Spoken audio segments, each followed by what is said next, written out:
Hello friends and my dear student, welcome to my channel तैयारी जीत की। आज मैं लेकर आया हूँ क्लास 10th की पोएट्री से पोएम नंबर 2, जो हमारी फायर एंड आइस है, जो रोबर्ट फ्रॉस्ट के द्वारा कंपोज की गई है। उसके स्टैंजा बेस्ड जो क्वेश्चन आंसर हैं वो मैं लेकर आया हूँ, जिसमें पहला क्वेश्चन जो स्टैंजा बेस्ड क्वेश्चन आंसर का है वो क्वेश्चन नंबर 1 है, why does the poet hold with those who favour fire.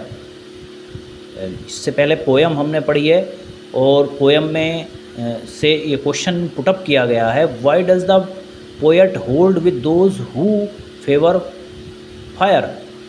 इस कविता में कवि उन लोगों के पक्ष में क्यों खड़ा है।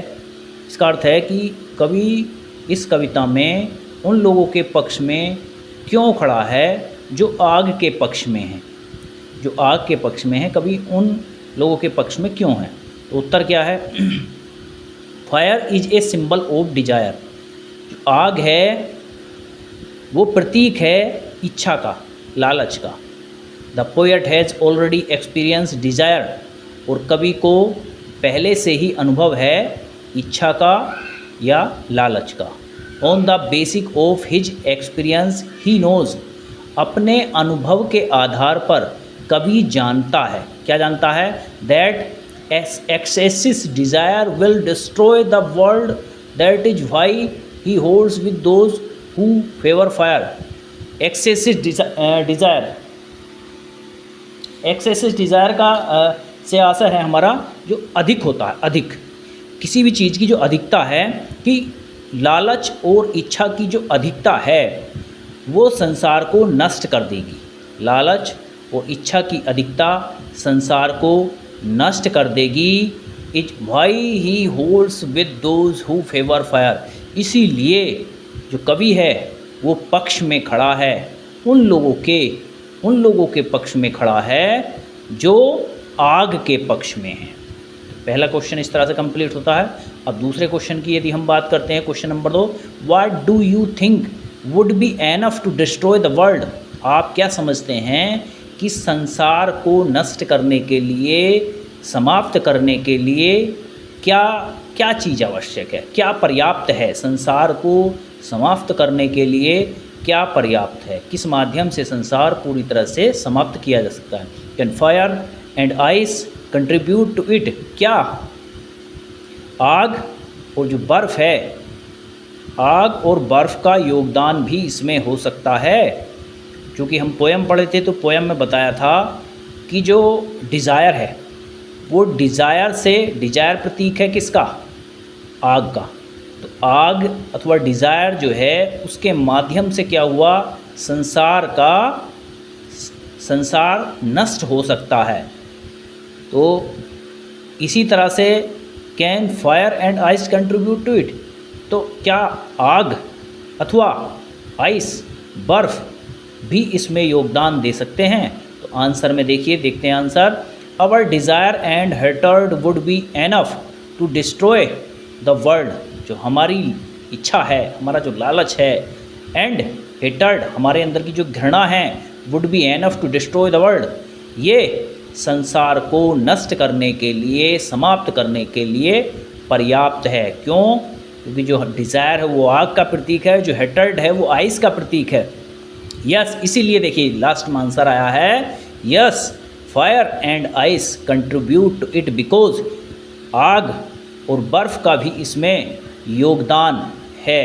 क्या योगदान है? टू इट, बिकॉज, क्योंकि they are symbol of desire and hatred respectively. क्योंकि ये क्या हैं, ये क्रम से, रेस्पेक्टिवली मतलब क्रम से जो डिज़ायर है वो आग का प्रतीक है और जो हेटर्ड है वो आइस का प्रतीक है। इसलिए जो आग है और जो बर्फ़ है वो भी माध्यम बनेंगे संसार के नष्ट हो जाने का। आगे क्वेश्चन नंबर 3 देखेंगे, how will the world and twice. अब कवि तीसरे क्वेश्चन में कहता है कि यदि दूसरी बार संसार के अंत की बारी आएगी तो किस प्रकार से संसार का अंत होगा। अब उत्तर में देखेंगे, अकॉर्डिंग टू द पोएट, कवि के अनुसार the world will end due to the fire, कि कवि के अनुसार the world will end due to the fire, कि आग के द्वारा संसार का अंत हो जाएगा, आग की वजह से संसार का अंत हो जाएगा। विच सिम्बलाइजेज डिज़ायर, जो इच्छा और लालच का प्रतीक है। But if the world had to end twice, यदि संसार को दोबारा समाप्त होना पड़ा, it will be due to the hatred symbolised by eyes, तब ये संसार जो समाप्त होगा वो किसकी वजह से होगा? वो घृणा की वजह से होगा। क्यों होगा घृणा की वजह से? क्योंकि घृणा जो है वो बर्फ़ का प्रतीक है। इसलिए जो संसार है या तो आग के माध्यम से समाप्त हो सकता है, अथवा यदि दोबारा इसकी समाप्ति के लिए कोई वजह बनेगी तो वो घृणा जो प्रतीक है बर्फ़ का, वही जो है उसके द्वारा ही जो है दोबारा समाप्त संसार हो सकता है। Next question number 4। Question number 4 में देखिए क्या कहता है poet. How has frost brought out the contrasting ideas in the poem. जो कवि है रॉबर्ट फ्रोस्ट, जो रॉबर्ट फ्रोस्ट कवि हैं, वो क्या कह रहे हैं? रॉबर्ट फ्रोस्ट ने इस कविता में किस प्रकार से, रॉबर्ट फ्रोस्ट जो हमारे पोएट हैं, उन्होंने किस प्रकार से इस कविता में विपरीत विचारों को प्रस्तुत किया है। रॉबर्ट फ्रोस्ट ने इस कविता में किस प्रकार से विपरीत विचारों को प्रस्तुत किया है। तो देखिए उत्तर, Frost has brought out the contrasting ideas. इस कविता में रॉबर्ट फ्रोस्ट ने विपरीत विचारों को प्रस्तुत किया है इन द पोएम। इसलिए इस कविता में विपरीत विचारों को प्रस्तुत किया है। बिकॉज क्यों किया है? इसलिए क्या है? क्योंकि fire and ice are two opposite words used in the poem. इसलिए क्या है? क्योंकि जो आग है और आइस मीन्स बर्फ़ है, वो दोनों ही कैसे हैं? वो अपोजिट वर्ड्स हैं, वो विपरीत शब्द हैं, विपरीत अथवा विलोम शब्द हैं। इसलिए विपरीत विचारों के माध्यम से प्रेरणा देने का प्रयास कवि ने इस कविता के माध्यम से किया है। थैंक यू, धन्यवाद। आप चैनल को देखते रहिए। धन्यवाद।